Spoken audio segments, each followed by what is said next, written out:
All right, we are here to talk about the observations I've done of your small reading groups. Um, I don't think it was the same group.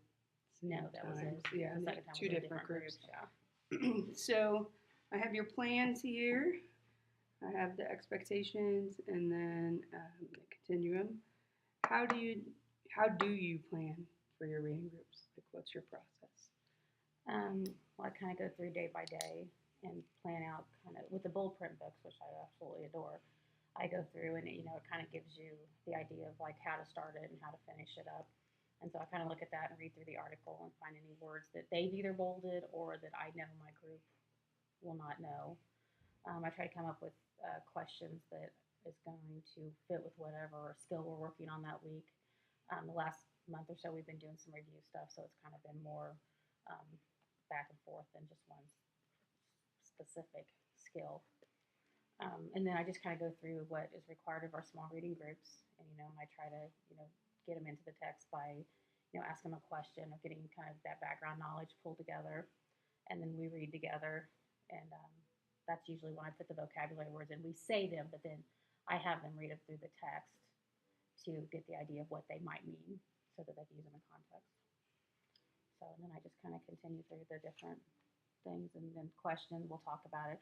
And with my lower group, a lot of times I will stop and ask them questions throughout instead of waiting towards the end. Now, with my higher group, I usually wait and let them process through it, and then we talk about it. But then, like the other day, we didn't get through everything we were going to read, but I would normally put the questions on the board so that they're thinking about them while they're reading. Okay. So, and then, like I said, I usually do the skill, and then I pull word work, just a couple minutes, 2 or 3 minutes of something that is suggested in the curriculum. And the continuum. The continuum guide, Yep. sorry, yep. Mhm. And then their extending the meaning is something that they go back and do on their own, and then we'll talk about it the next group time. Okay.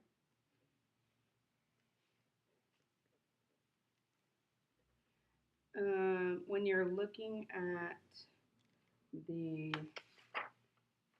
aspects of guided reading, which aspect do you find most difficult to plan for? Um,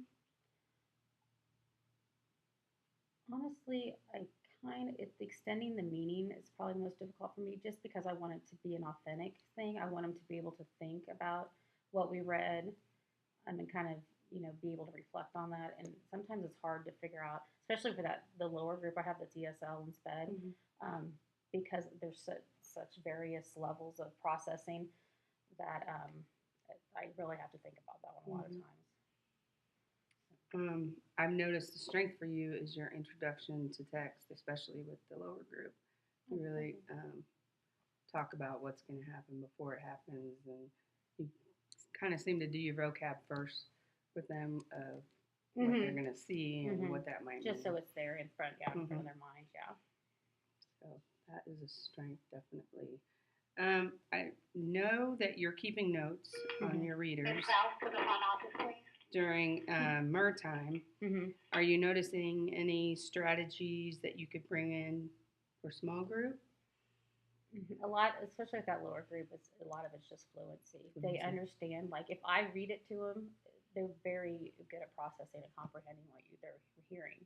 But it's getting those words out. Especially my little friend. I don't know if I was going to name him. Justin. He processes it wonderfully, but he has a horrible time checking out those words. Okay. And so we've really worked a lot on just the fluency, just the flow of it in that group.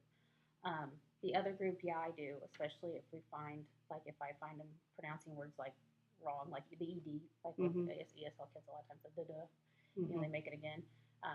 We'll go back and talk about that every time somebody does it, or a lot of times just kind of thinking through like the proper nouns and stuff, because they're always so worried about saying that correctly. It's like it's in your mind, don't worry about it, and just comprehension strategies, coming up with main ideas and stuff. They've done really good on their MER this year. Is I say, what do you want to work on? And they've actually gone back to the strategies we've used and the skills we've done and said, well, I'd really like to work on getting my supporting details out because I'm really having trouble matching them up with my main idea. And I'm sitting Mm-hmm. there going, okay, that's awesome. What do you Mm-hmm. want?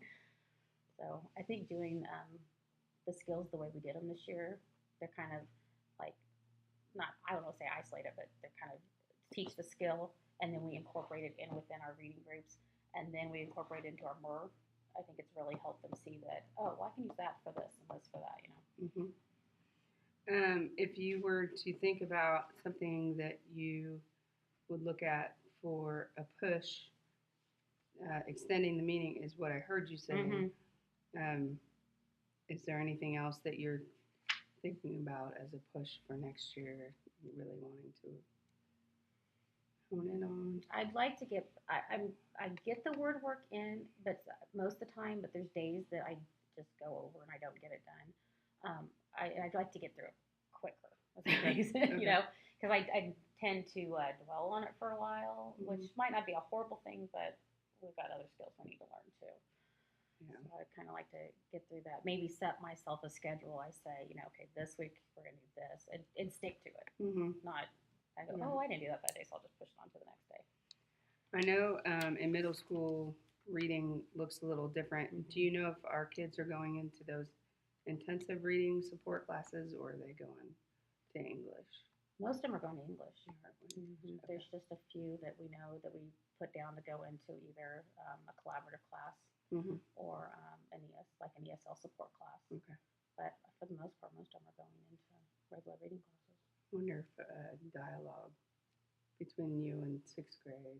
That's what I put on the thing. That's Yeah. what I said because it scares me to death. I looked at when they were doing the Mm-hmm. mapping or whatever Mm-hmm. in fifth grade going to middle school. Mm-hmm. Right. Oh my gosh, I about cried when I saw that. It wasn't even us.